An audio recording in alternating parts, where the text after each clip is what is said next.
अस्सलाम वालेकुम नाजरीन, मैं हूं अनीस आरिफ और आप देख रहे हैं द इंटरनल ट्रुथ। नाजरीन, आज फिर से आपके लिए एक अफसोसनाक खबर लेकर आए हैं।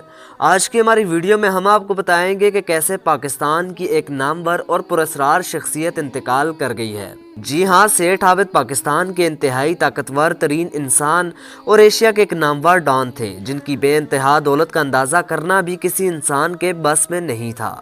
इनके बारे में कौन सी कहानियां मशहूर हैं और इनकी मौत कैसे हुई, ये जानने से कबल आप सबसे दरख्वास्त की जाती है कि इनके लिए दुआए मगफिरत ज़रूर कीजिएगा और वीडियो को लाइक और चैनल को सब्सक्राइब कर दीजिएगा। शुक्रिया।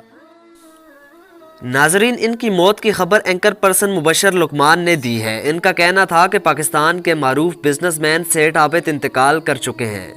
इन्होंने ये खबर अपने एक ट्वीट में देते हुए सेठ आबिद के इंतकाल पर अफसोस का इजहार भी किया था। सेठ आबिद पाकिस्तान की तारीख के पुरस्कार किरदारों में से एक हैं, जिनके बारे में बहुत सी कहानियां मशहूर हैं। सेठ आबिद के बारे में कहा जाता है कि इन्होंने पाकिस्तान के एटमी प्रोग्राम की तकमील में अहम किरदार अदा किया था, और जब अमेरिका ने पाबंदियां लगाई तो इन्होंने एटमी प्लांट के लिए ज़रूरी आलात फ्रांस से पाकिस्तान स्मगल किए थे। सेठ आबिद के बारे में ये कहानी भी मशहूर है कि इन्होंने जुल्फ़िकार अली भुट्टो से इख्तलाफात के बाद इनकी साहबजादी बेनज़ीर भुट्टो, जो कि इस वक्त लंदन में ज़ेरे तालीम थी, को लंदन से ही अगवा कर लिया था।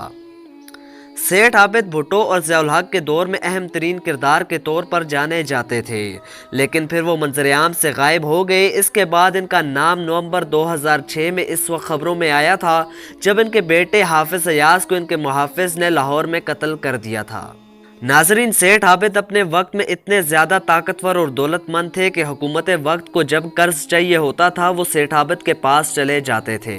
सच ही किसी ने कहा है कि हर अरूज को ज़वाल हासिल है। चनाचे सेठ आबिद भी अपनी बेइंतहा ताकत और दौलत के साथ इस तरह तारीख से गायब हुए कि जो किसी के वहम और गुमान में भी नहीं था।